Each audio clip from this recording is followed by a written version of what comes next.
So we will begin. So we'll do first the salutation to the Buddha. Namo tassa bhagavato arahato samma sambuddhassa. I'm going to base this little talk on a little sutta that occurs in the Samyutta Nikaya, the Deva Putta Samyutta. It's the Buddha's conversations with minor deities. And in the sutta, a young deity named Subrahma comes to the Buddha and he asks the Buddha some questions in the form of verse. In fact, all of these suttas in this chapter take the form of verses, questions posed by the young devas to the Buddha, and the Buddha responds in verses. So in this sutta, the young deva named Subrahma recites a verse. In translation, we have, always worried is this mind, this citta. Always agitated is this mind. Here he uses the word mano, but same meaning, citta mano. So always worried or anxious is this mind. Always agitated is this mind about matters that have not yet arisen and about things that have presently occurred. If there is any relief from worry, any state beyond worry or anxiety, please explain that to me.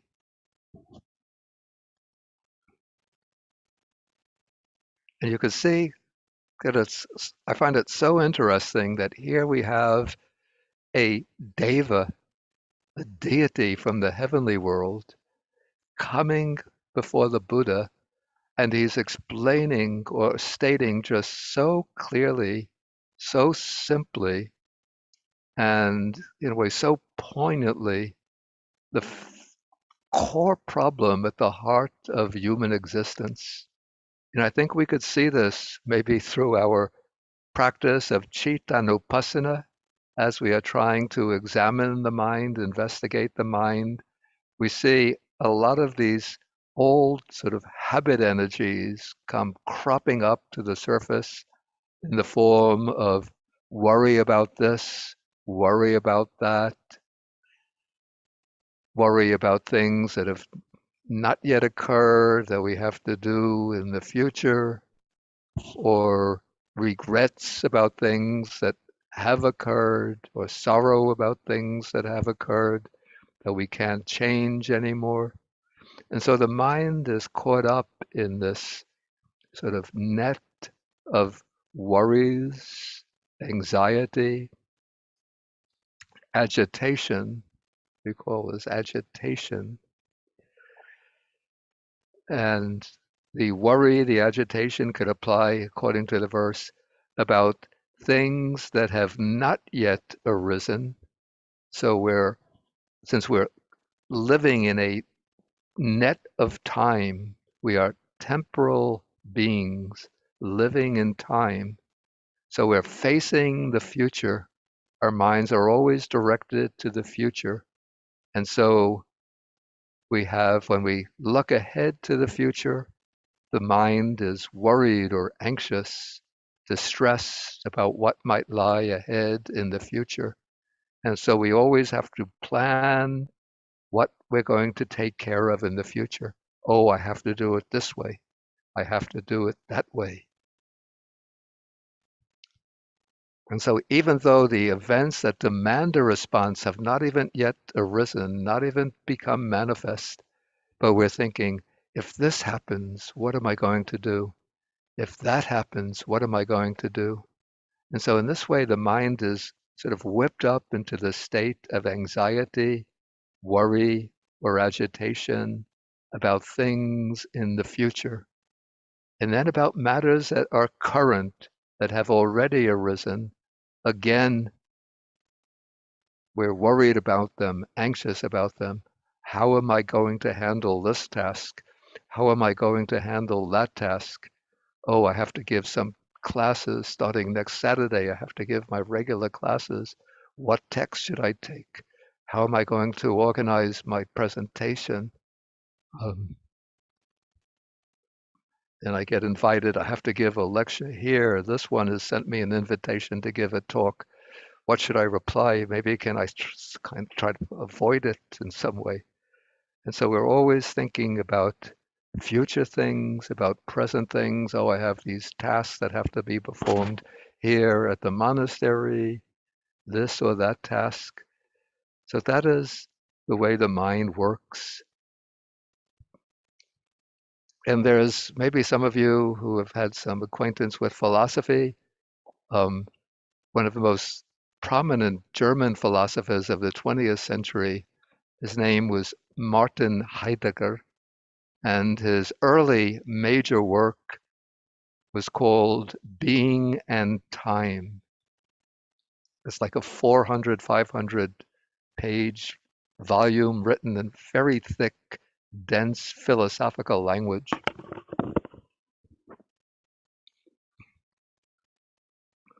with a kind, even in English translation, it's quite opaque because Heidegger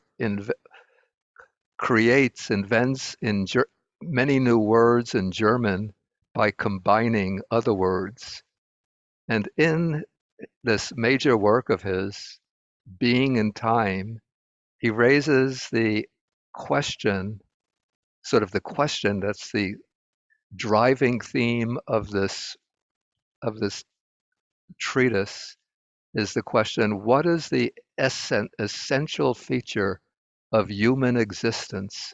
What is at the core, at the heart of human existence? What does it mean to be a human being? And what he identifies as sort of the distinctive characteristic of human existence is what he calls, or what's translated by the word care, that we are always weighed down by cares, by concerns. And the reason that the mind is always saddled by care, by concern, again, according to Heidegger, is because we are essentially temporal beings living in the intersection, living in the present, which is the intersection of the past and the future. And our essential nature as human beings is to be projected towards the future, to be projecting ourselves towards the future. And in our involvement with the future, we are continually involved with tasks, with duties, with things to be done. And that kind of language seems very, very similar to the language used here in this verse spoken by Subrahma. So he uses the Pali word utrastang, which I could translate as being worried or anxious. So that is a kind of being weighed down by cares, by concerns. And those cares and concerns arise because we have tasks to be performed.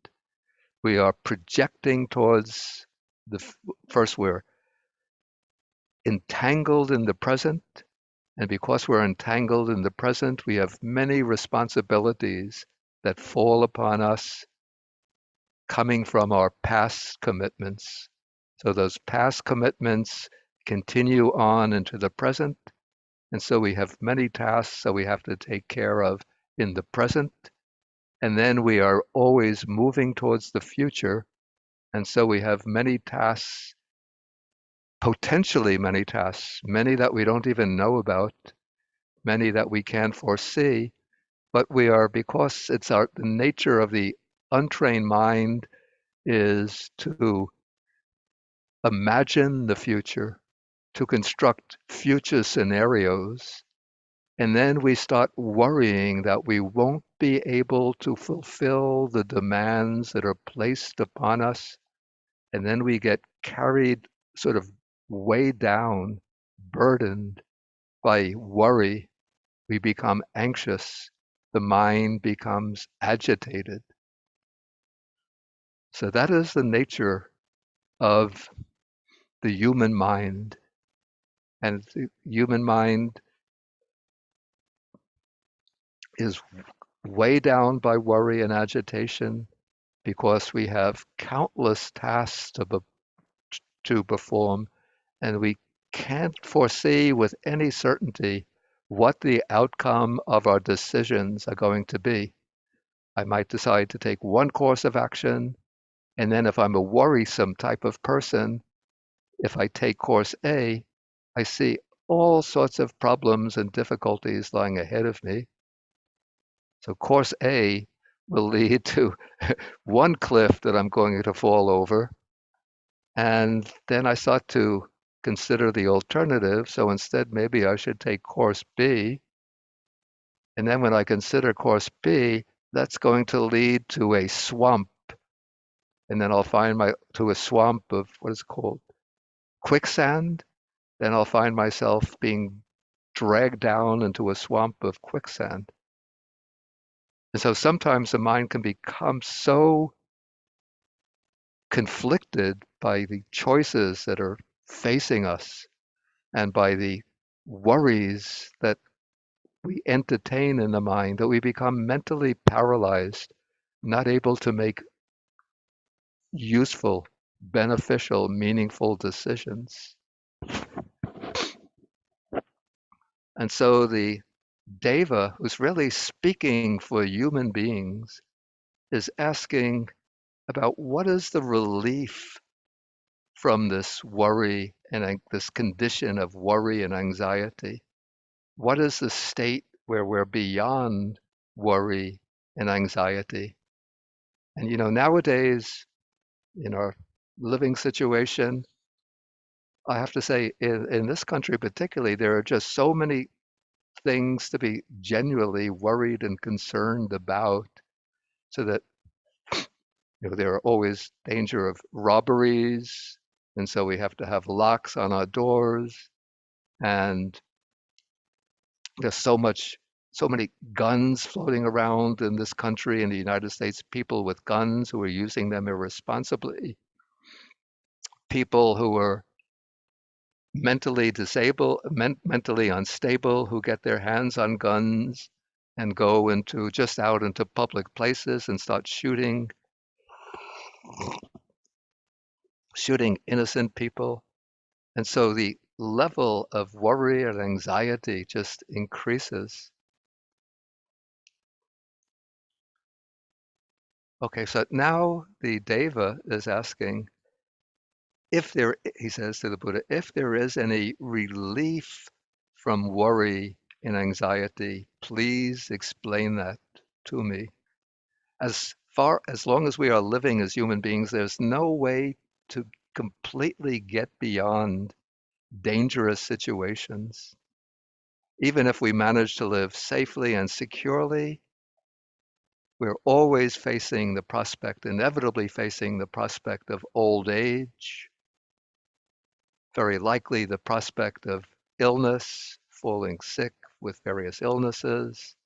And then inevitably, even if we manage to live into our ripest old age, our 90s or hundreds, with perfect health, still there's the inevitable end, which is death. And so when we consider old age, sickness, and death, that becomes a source of worry, anxiety, agitation. And then we have the loved ones to whom we're attached, our spouses, our parents, our children. And it's a feature of the human condition that the Buddha phrases it so clearly, so precisely. He says that it's a theme for constant reflection that I have to be separated and parted from everyone who is dear and beloved to myself. I have to be separated from everything that's dear and beloved to myself, whether it's other human beings or material possessions.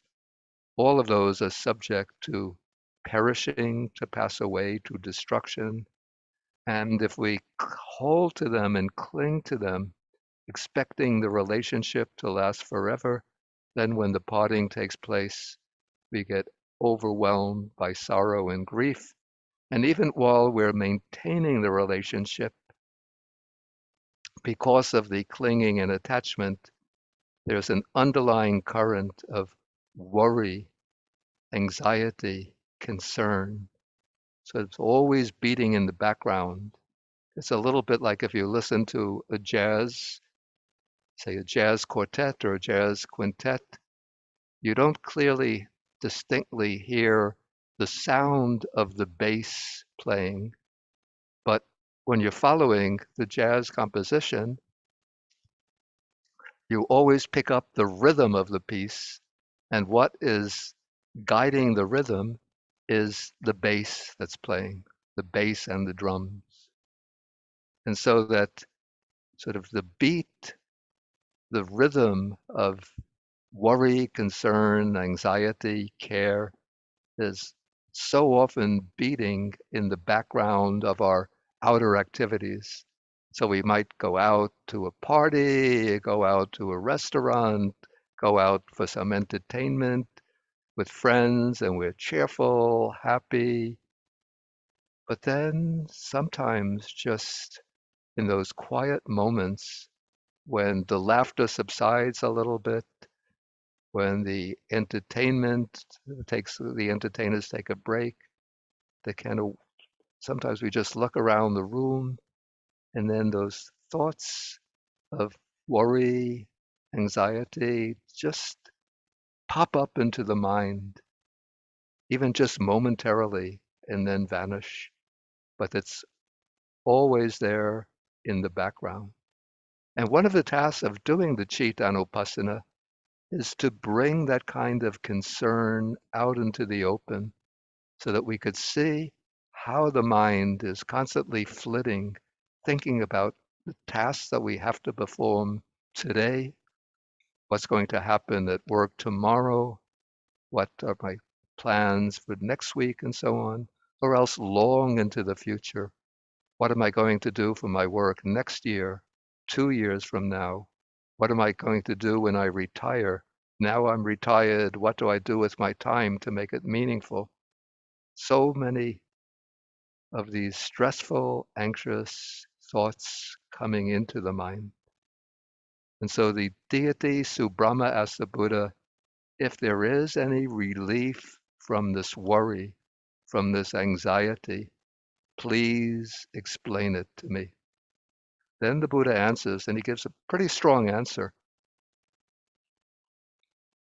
He says, not apart from the factors of enlightenment and tapas, an Indian word that I'll explain, not apart from restraint of the senses, not apart from letting go of everything, do I see safety, security for sentient beings.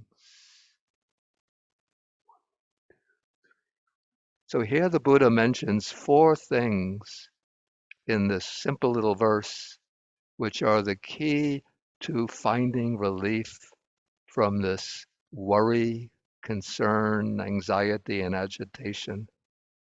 And to get the proper sense of them, maybe we have to change the order a little bit. First, what's not explicitly mentioned in the verse, but is quite essential to all phases of Buddhist training, is sila, that is, observing precepts. Because the precepts are a foundation, a basis, not only for the higher stages of the practice, but the precepts, the wonderful, beautiful precepts of the Buddha's teaching give us a basis for gaining some kind of inner tranquility, calmness, and composure of the mind.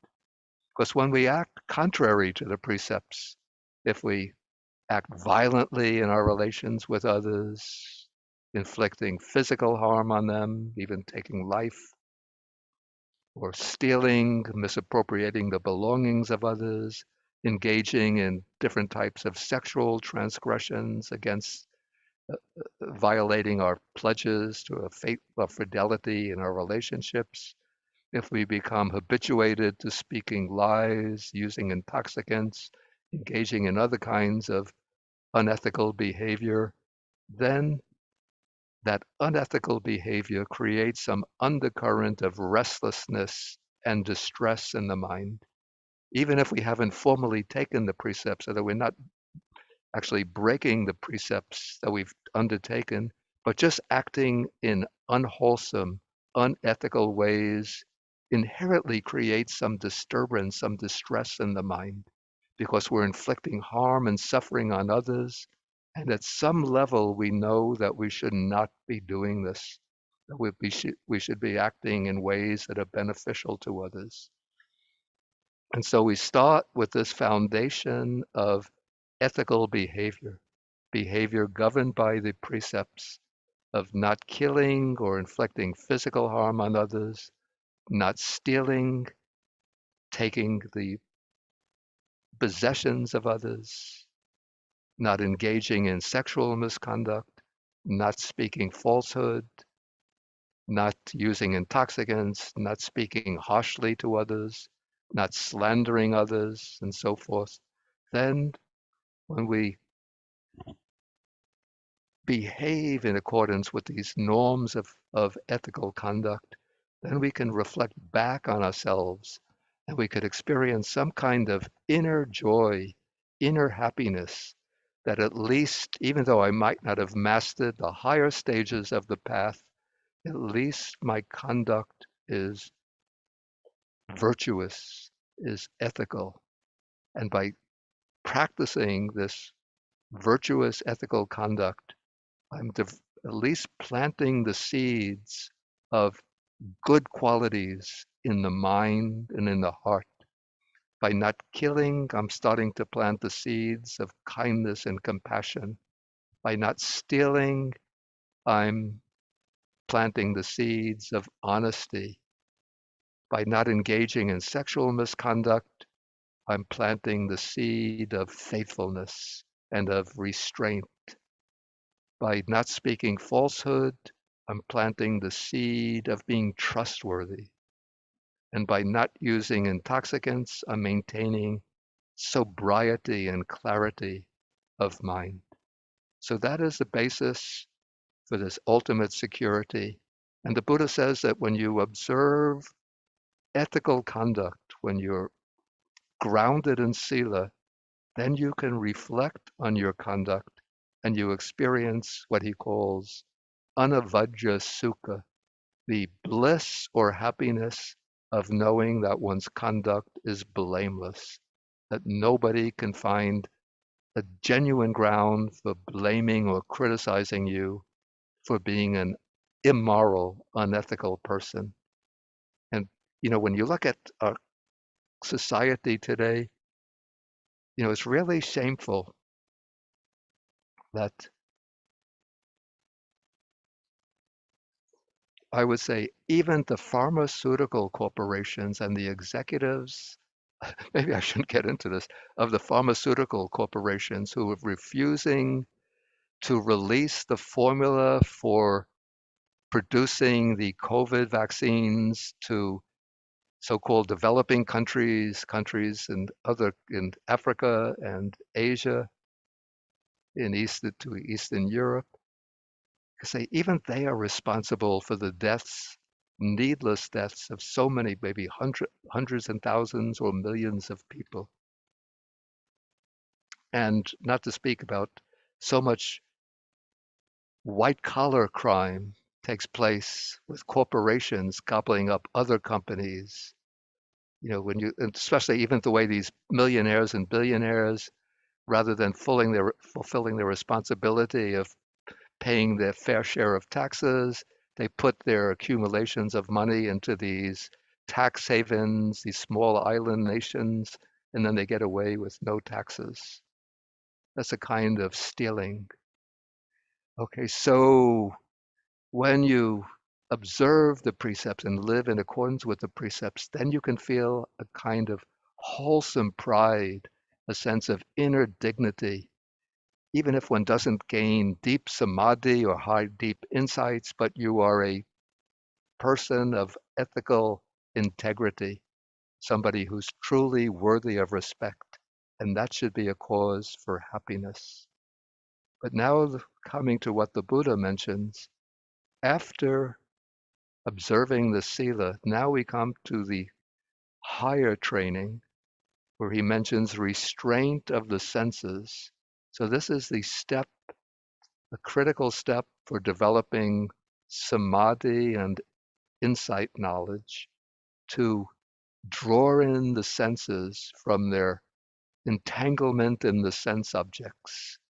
So even if you're observing the precepts, but still one could be always entranced with enjoying beautiful forms and listening to beautiful. Actually, I have to say, my own opinion is that there are great works of classical music that if you listen to them, they can uplift the soul to high levels. But listening to kind of cheap, just merely entertaining music can be disturbing to the mind. Then always pursuing delicious tastes and tactile sensations, getting caught up in the pleasures of the senses. So that becomes an obstruction to developing mindfulness, concentration, and wisdom. So one has to learn, especially in the monastic life, to restrain the senses, to see what has to be seen, to hear what has to be heard, but not to let the senses always be pursuing attractive objects and become attached to them and tangled up in them. So one restrains the senses. Then the next word that's mentioned here is tapas, which is a key concept in Indian spirituality, which the original sense, predating the time of the Buddha, was inflicting severe pains on the body through self-mortification with the idea that by doing so, one is purifying the mind and in that way liberating the soul or the spirit. But the Buddha took over this word tapas and gave it a different meaning. Sort of the key idea under the word tapas is heat, burning. So when one inflicts pains upon the body, that is a kind of burning experience, which is supposed to give spiritual power. But the Buddha uses the word tapas to mean energetic striving, the fervor, the ardor of striving in the practice, especially of meditation. So that is tapas, which could be translated maybe austerity or energetic striving. Then the third term we have here, in Pali, it's boja, which would be translated as enlightenment, but the commentary explains that this is just a metrical shortening for bojjhanga, which means the factors of enlightenment. So here one is engaging in the development of the 7 factors of enlightenment. So one starts off with mindfulness, and then on the basis of mindfulness, one moves to investigation of dhammas, particularly the investigation of the states of mind to distinguish with mindfulness what are the wholesome states, what are the unwholesome states. And then one makes the effort through tapas to remove the unwholesome states and to develop the wholesome states. And that effort is the third factor of mindfulness, which is virya, energy. So with investigation, one distinguishes the states of mind as wholesome and unwholesome. With energy, one removes the unwholesome and strengthens the wholesome. As one does so, there arises the next factor, which is piti, or joy, delight, upliftment of the mind. As the unwholesome factors subside, the wholesome factors gain in strength, and then comes a kind of uplifting spiritual joy, which is called piti. And then, even though piti is uplifting and joyful, but in the initial stages, it has some degree of excitement in it. But as one persists with developing one's practice of mindfulness, that excitement, that exhilaration starts to settle down, to subside, and then one comes to the next factor of enlightenment, which is tranquility. The mind becomes still and quiet, and then from that stillness or quietness comes samadhi, concentration, and then as concentration deepens, the factor of equanimity becomes increasingly prominent, the balance of mind. And so here we have these seven factors of enlightenment indicated very concisely in the verse: mindfulness, investigation, energy, joy, tranquility, concentration, and equanimity. But then, based on that equanimity, one has to develop wisdom or insight by seeing into the true nature of things. And to see into the true nature of things is to see that everything is subject to arising and passing away, that all conditioned things are impermanent.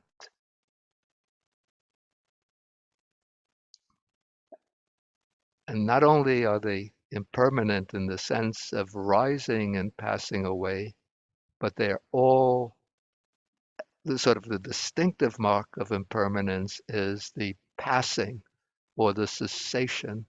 So one sees that whatever arises, whatever one possesses, everything in one's world, all of the people that we're involved with, all the things we possess, everything is impermanent in the sense that it's all going to pass away.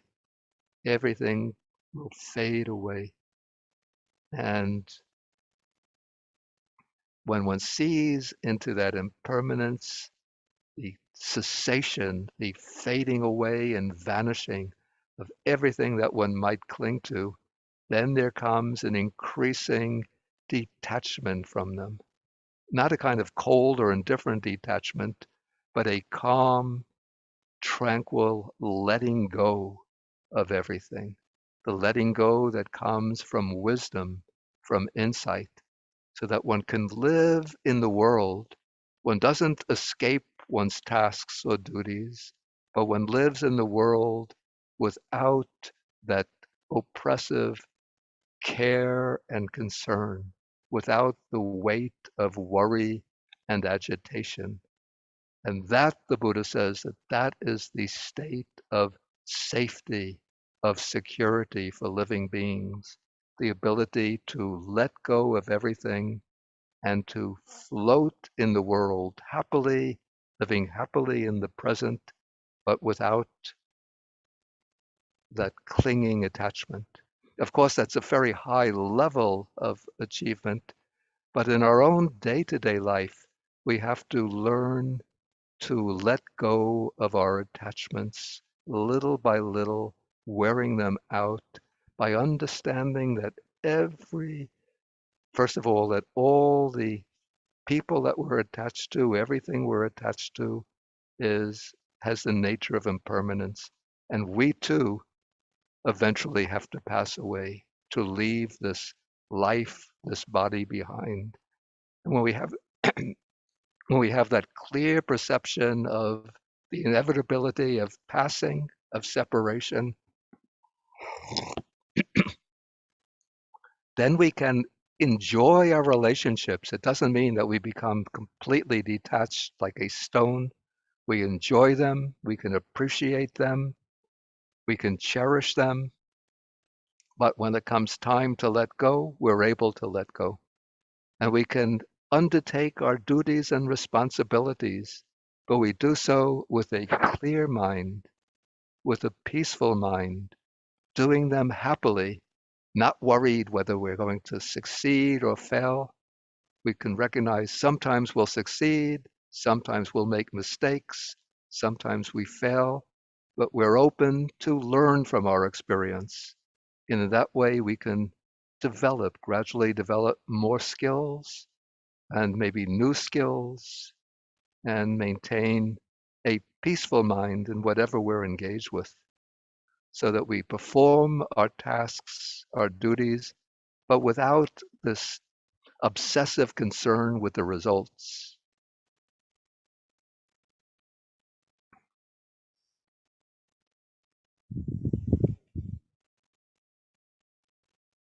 Okay, maybe just maybe for about 5 minutes. I don't know if there's any questions.